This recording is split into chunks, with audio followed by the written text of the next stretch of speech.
안녕하세요. 즐거운 라디오입니다. 자, 오늘은 현재 프랑스의 한 기고문에 대해 이야기해보려고 합니다. 프랑스 유력 경제신문이 한국의 세계적 악재 확진자의 동선 추적을 통한 방역망 구축에 대해 한국은 감시와 밀고에 있어서 세계 두 번째 국가다라고 주장한 글이 현재 세계적으로 이슈가 되고 있습니다. 프랑스 경제지 레제코는 지난 6일 온라인판에다가 세계적 악재와 동선 추적 그리고 개인의 자유를 희생시키지 말자라는 제목의 독자 투고를 실었는데요. 기고자인 이 비르지니 프라델 변호사는 먼저 아시아에서 세계적 악재가 급격히 확산하던 지난 1월 20일 보건장관이 중국 우한에서 세계적 악재의 원인이 유입될 위험이 거의 없다고 한 뒤 불과 2달 만에 우리는 세계적 악재와 전쟁 중이라는 대통령의 대국민 담화가 나왔다면서 프랑스 정부의 안일한 상황 인식과 태도 급변을 비판했습니다.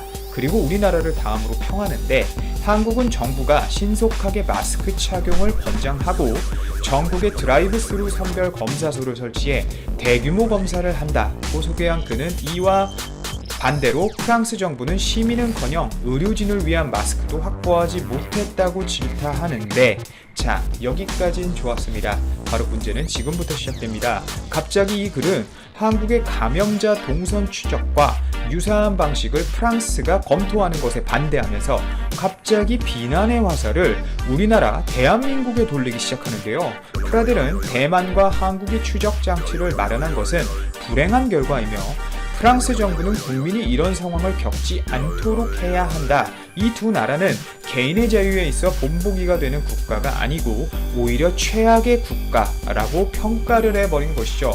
자기가 뭔데 우리나라를 평가하는지 모르겠어요.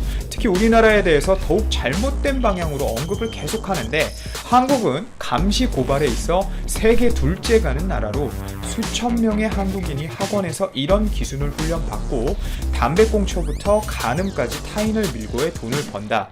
저는 학원 학생 때 다니면서 이런 거 배워본 적이 없어요. 자, 그리고 다행히 프랑스는 이런 나라들과 다르다. 이들은 개인의 자유를 오래전부터 경시해왔다. 물론 그런 자유가 존재했었더라면 말이다. 라면서 우리나라를 대놓고 추가적인 비판을 해버린 것이죠. 자, 이 글이 공개되자 프랑스 교민사회에서는 한국에 대한 근거 없는 편견에 가득 찬 매도라면서 이 프라델 변호사의 이메일과 트위터 계정을 공유하고 항의 메일 보내기 운동이 일어날 정도로 문제가 되고 있는데, 현 상황에서 우리나라 정부도 프랑스 변호사의 이런 말도 안 되는 잘못된 말에 굉장히 뿔이 난 상태입니다. 안 그래도 세계적 악재로 바쁜 시국에 저런 말도 안 되는 발언으로 인력 낭비만 일어나고 있는 상황인데요. 한국 정부도 대응에 나서긴 했는데 주 프랑스 한국 대사관은 레제코 측에 항의한 데 이어 주 프랑스 한국 문화원장 명의로 정식으로 반박 기고문을 보냈습니다.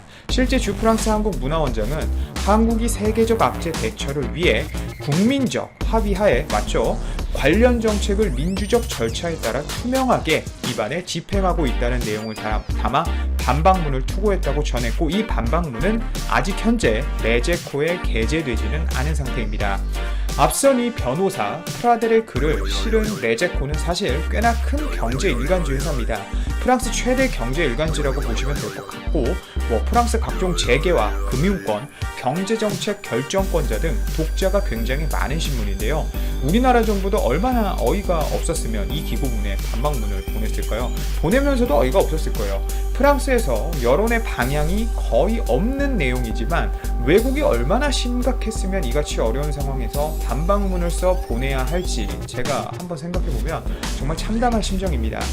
그리고 문제의 이 글 외에도 세계적 악재 사태 초기 프랑스에서는 한국의 감염자 동선 공개 등 모바일 정보를 이용한 이 방역이 인권 침해라는 비판이 많았던 것이 사실입니다. 하지만 프랑스 자국의 세계적 악재 상황이 걷잡을 수 없이 치달은 반면에 한국은 현재 세계적 악재 확산을 성공적으로 차단하자 이런 식의 비판이 사실 거의 사라졌는데요. 오히려 요즘에는 한국과 같은 방식을 동원해서라도 거센 이 세계적 악재 확산세를 저지해야 한다는 주장이 프랑스 내에서도 커지고 있는데, 대표적인 것이 프랑스 양대 일간지 중 하나인 이 르피가로의 지난 9일 도쿄 특파원 칼럼이라고 볼 수 있습니다.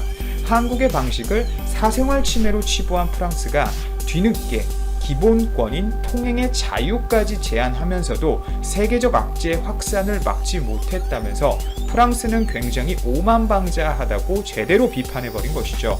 오히려 우리나라는 민주주의를 위해 비싼 대가를 치르며 싸운 나라이고, 프랑스 같은 경우는 기본권인 통행의 자유를 제한한 것을 생각해 봤을 때 프랑스가 사생활 침해 운운할 상황이 아니란 것이죠. 실제 프랑스는 지난달 17일부터 필수적인 사유를 제외한 이동과 여행을 전면 금지시킨 상황이고, 식료품점과 약국 외의 상점 영업도 중단시킨 상태입니다.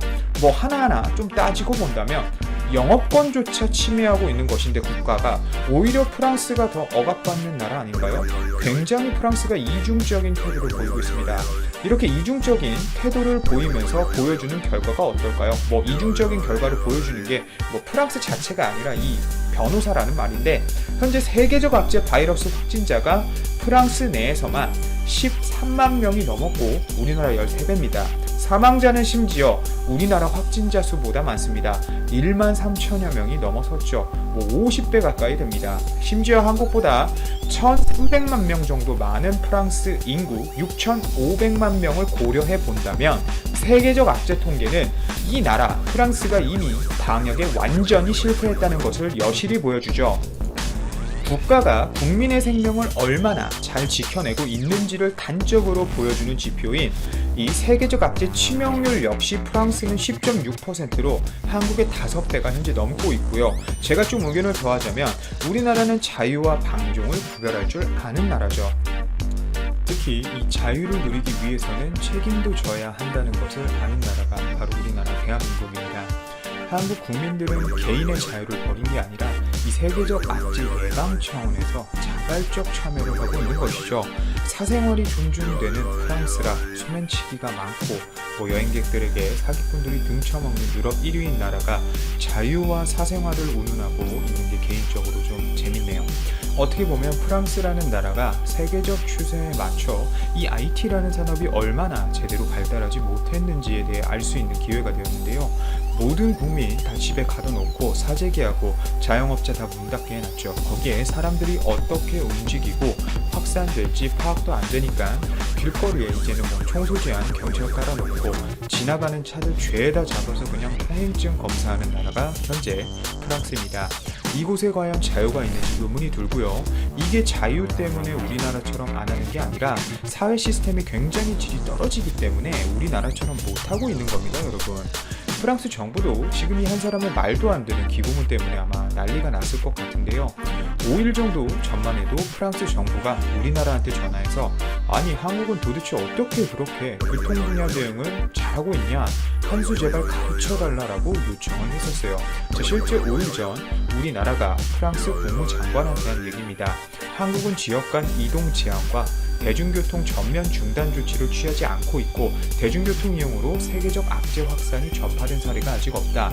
개방성, 투명성의 원칙 아래 국민의 적극적인 참여, 자발적인 참여, 정부와 관련 업계의 협조가 크게 기여했다라고 전했는데, 이 말 듣자마자 한국의 이런 문화와 IT 기술 분야에 관심을 표현했고 개인정보를 역학조사에 활용할 수 있도록 우리나라가 미리 법적 근거를 마련해 놓은 것에 높은 평가를 했습니다. 자, 결국 프랑스 정부도 우리나라가 맞다고 인정을 하고 있는데 지금 괜히 우리나라 심기 건드려서 날벼락 맞을 상황인 것이죠. 물론 우리나라에 대해 잘못된 이해를 하고 있는 저 변호사 때문에 우리나라가 정부가 프랑스 정부의 손을 놓지는 않겠지만 프랑스가 얼마나 답이 없는 상황이고 인권 그리고 IT 기술 등이 우리나라의 현저히 뒤처져 있다는 것을 다시 한번 느끼게 해준 사건인 것 같습니다. 이탈리아도 이제는 우리나라 방역 모델에 대한 찬사가 이어지고 있는데 자존심 못 버리는 프랑스인 한 명이 물을 흐려놓네요. 오히려 인프라, 행정, 제도 등 이 열악한 이탈리아의 여건상 우리나라처럼 대응하기가 쉽지 않다는 것이 현재 상황인데요. 당시 댓글에서도 한국은 베테랑이다, 방역의 세계 표본이다, 이탈리아는 한국보다 한참 뒤처졌다, 그리고 한국에 경의를 표한다 라는 등 우리나라의 위상이 점점 더 높아지고 있는데요. 하루빨리 우리나라가 이런 더욱 세계적 악재 속에서 빨리 안전뿐만 아니라 경제적으로도 회복되길 바라며 이만 방송 마치도록 하겠습니다. 오늘도 제 방송 들어주셔서 진심으로 감사드리고 도움이 되셨다면 좋아요, 알람, 구독, 그리고 그리고 댓글까지 한 번씩 꼭 부탁드립니다. 감사합니다.